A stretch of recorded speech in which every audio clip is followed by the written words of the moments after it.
அருள்சாரல் அன்பர்களுக்கு என் இனிய மாலை வணக்கம்.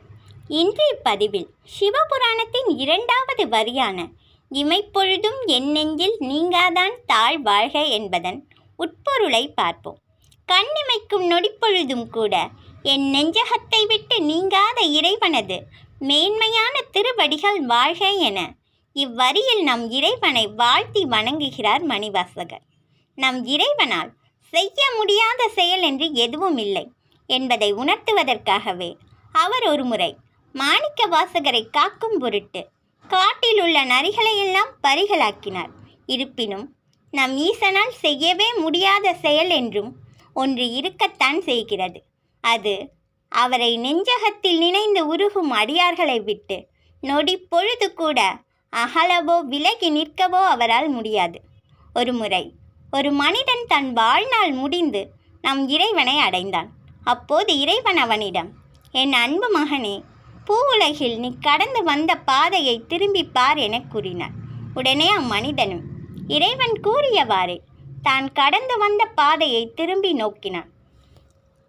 அந்த பாதை முழுவதும் இருவரின் கால் சுவடுகள் தெரிந்தது.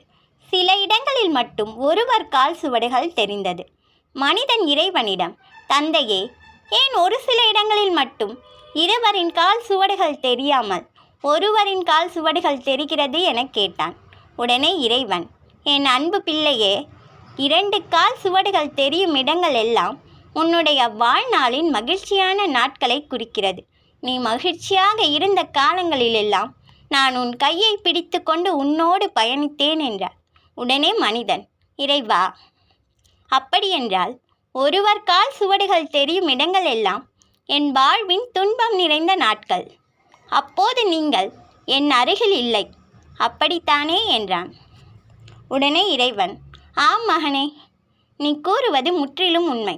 உன் துன்ப நாட்களில் நான் உன் அருகில் இல்லை, மாறாக நீ என் கரங்களில் இருந்தாய். நான் உன்னை தூக்கி கொண்டு நடந்தேன்.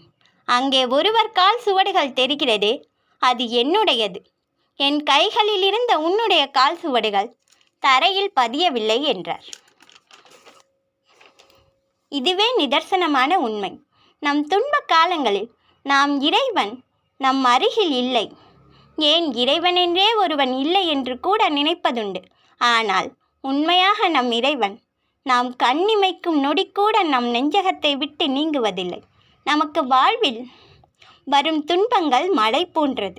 இறைவன் குடை போன்றவர். குடையோடு மழையில் நடப்பதற்கும் குடை இல்லாமல் மழையில் நடப்பதற்கும் உள்ள வேறுபாட்டினை நாம் ஒவ்வொருவரும் நிச்சயமாக உணர்ந்திருப்போம். நன்றி. இதன் தொடர்ச்சியை அடுத்த பதிவில் காண்போம்.